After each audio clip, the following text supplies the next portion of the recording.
Hello friends, welcome back to JavaScript tutorial.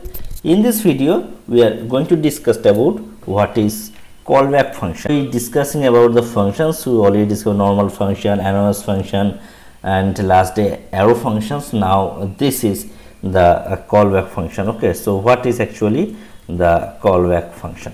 Okay, now callback functions is a function actually.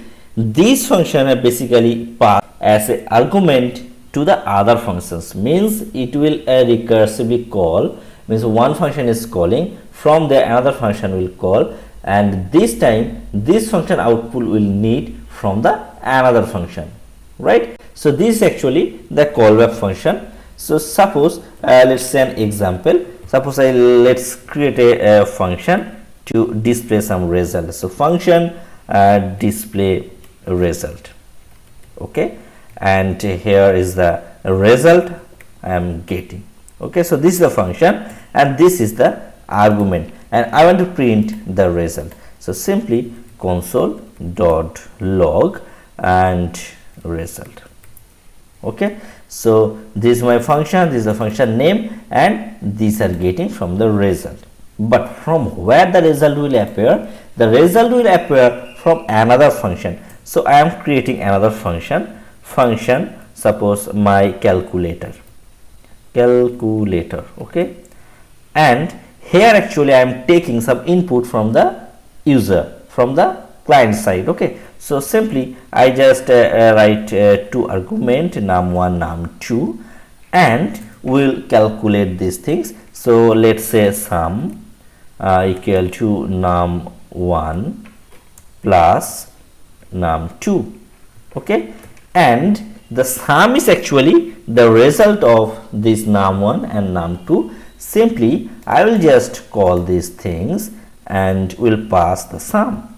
Okay, so from inside this my calculator function we are calling the display result, means in this way we have many more functions. Suppose if I write my sum here, okay, so these are the my sum and we are passing this result to the display result section. So simply if I just call my sum and I am just passing suppose 10 and 20, and you will get the output as 30, means we are doing some operation here and printing the result from the display result. So another, if I just going to create another function, suppose my multiplication, okay, so my multiplication, normally multi, okay, so and let's write here star. So this is the multiplication, and here write okay, and here also write this, okay, and here just call this my multiplication, and here write a 5 and 10, okay, and let's say the output 30 and 40. Okay, so display result is a common function. We are using this from another function, right? So this actually the callback, means this function output will need to provide to another function, and we are passing as an argument, and these are printing. And another thing, you can send a callback function as a named parameter. Means how? Simply if I just going to write in this way. So here I just passing the callback function name. This is the important things. This will need you very much, right? So you can send callback function name as a parameter. So simply I just passing the name of the function here. So when we'll call back, this function will call. Maybe there is different callback function, but I can mention that function when you call the base function, okay. And here I just write I just taking another parameter. As a parameter we can take the callback function name. So simply just write here my callback.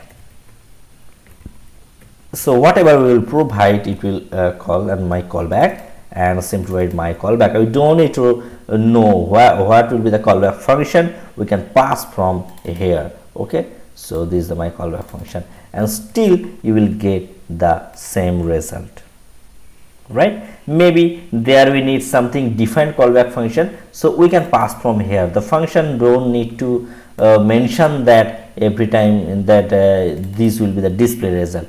We can pass from this here and function will call that automatically according to this parameter, right? So basically this is all about the callback function. The most important thing, where to use the callback function. Actually this type of function is mainly used in asynchronous process, right, where one function has to wait to another function, and we will learn about the async and wait function, right? So this is some advanced topic I will show you in this series, but we need to cover some more basic concept so that we can understand clearly, right? So until this, if you have any queries about these things, please comment me, and next day we'll going to learn some conditional statement, right? So please like and subscribe this channel for upcoming video, and in this way we'll cover all the topics, and after that we'll go to some advanced topic and we'll create a final project on JavaScript, right? So thanks for watching this video and have a good day. Bye.